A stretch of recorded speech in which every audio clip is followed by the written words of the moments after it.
அஸ்ஸலாமு அலைக்கும் வரஹ்மத்துல்லாஹி தஆலா வபரகாத்துஹு. நம்ம வீடு ஷைத்தா வீடா நம்ம வீடா ஒன்றுமே புரியலையே.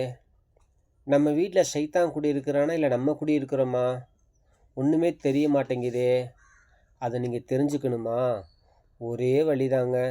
எந்த வீட்டில் அதிகமாக டிவி பார்க்கப்படுகிறதோ, படங்கள் பார்க்கப்படுகிறதோ, சீரியல் பார்க்கப்படுகிறதோ அந்த வீடு தாங்க ஷைத்தானுடைய வீடு. ஷைத்தானுடைய வீட்டில் என்ன இருக்காதுங்க?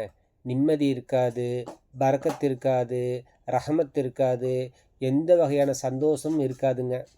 இதை நான் சொல்லலைங்க, நம்ம நபிகள் நாயகம் ஸல்லல்லாஹு அலைஹி வஸல்லம் அவங்க சொல்லியிருக்கிறாங்க. எந்த வீட்டில் குர்ஆன் ஷரீஃப் அதிகமாக ஓதப்படுகிறதோ அந்த வீட்டில் மலக்குமார்களுடைய வருகை இருக்கும்.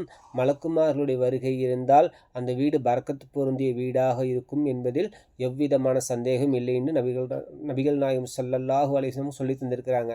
ஆனால் இப்போ நீங்கள் யோசிச்சு பாருங்கள், நம்ம வீடு மலக்குமார்களுடைய வீடாக இருக்குதா இல்லை ஷைத்தானுடைய வீடாக இருக்கதாக என்பதை நம்ம சிந்தித்து பார்க்க வேண்டும்.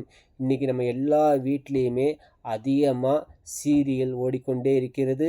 குர்ஆனுடைய அந்த ஓதக்கூடிய அந்த பழக்கம் என்பது முற்றிலுமாக அறவே மாறிவிட்டது.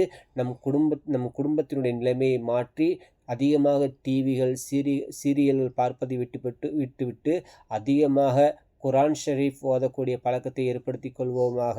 நம் குடும்பத்தை பரக்கத்து பொருந்திய குடும்பமாக ஆக்குவோமாக. வாஹிரு தாவானா அனில் ஹம்துலில்லாஹி ரப்பில் ஆலமீன். அஸ்ஸலாமு அலைக்கும் வரஹ்மத்துல்லாஹி தஆலா வபரகாத்துஹு.